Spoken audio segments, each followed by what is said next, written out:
రోహిణి కార్తె వస్తుందంటే పరిస్థితులు ఎలా ఉండబోతాయో అందరికీ తెలిసిందే. ఇలాంటి తరుణంలో వాతావరణ శాఖ నుంచి గుడ్ న్యూస్ వచ్చింది. దేశవ్యాప్తంగా ఎండలు దంచి కొడుతున్నాయి. ఉదయం నుంచే బాణుడు టారెత్తిస్తున్నాడు. మధ్యాహ్నానికి సూర్యుడు సుర్రుమంటున్నాడు. దీంతో బయటకు రావాలంటేనే ప్రజలు హడలెత్తిపోతున్నారు. ఉక్కపోత చెమటలతో అల్లాడిపోతున్నారు. ఇక మరికొద్ది రోజుల్లో ఏప్రిల్ నెల కూడా ముగిసిపోతుంది. మే నెల రాబోతోంది. రోహిణి కార్తె వస్తుందంటే పరిస్థితులు ఎలా ఉండబోతాయో అందరికీ తెలిసిందే. ఇలాంటి తరుణంలో వాతావరణ శాఖ నుంచి గుడ్ న్యూస్ వచ్చింది. ఈ ఏడాది ముందుగానే భారతదేశంలోకి రుతుపవనాలు ప్రవేశించొచ్చని European centre for medium range weather forecast ECMWF తాజాగా అంచనా వేసింది. వేడి ఉపశమనం నుంచి త్వరగానే ఉపశమనం పొందవచ్చని అభిప్రాయపడింది. మే నెలాఖరు సమయానికి వర్షాలు కురవచ్చని తెలిపింది. ఈ పరిణామం అన్నదాతలకు, ప్రజలకు శుభ పరిణామంగానే చెప్పొచ్చు.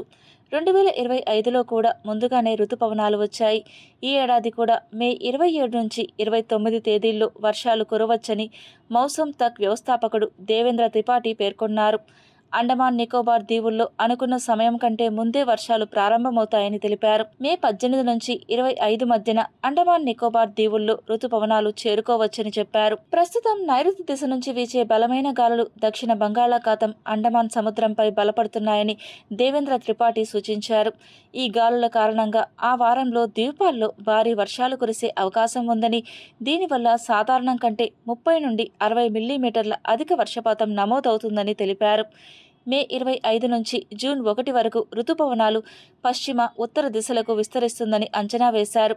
ఆగ్నేయ అరేబియా సముద్రంపై బలమైన పశ్చిమ గాలులు ఏర్పడి తేమను నేరుగా భారతదేశ నైరుతి తీరం వైపు మళ్లిస్తాయని భావిస్తున్నారు.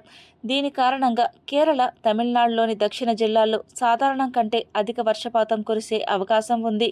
రుతుపవనాలు వచ్చే సమయానికి ఎల్ నినో ఉండదని అధికారి తెలిపారు. ప్రస్తుతం ఎండలు దంచి కొడుతున్నాయి. వేడితో చిన్నారులు, వృద్ధులు అల్లాడిపోతున్నారు. త్వరగా రుతుపవనాలు వస్తే ఉక్కపోత నుంచి ఉపశమనం పొందవచ్చు. అలాగే అన్నదాతలకు కూడా శుభ పరిణామమే.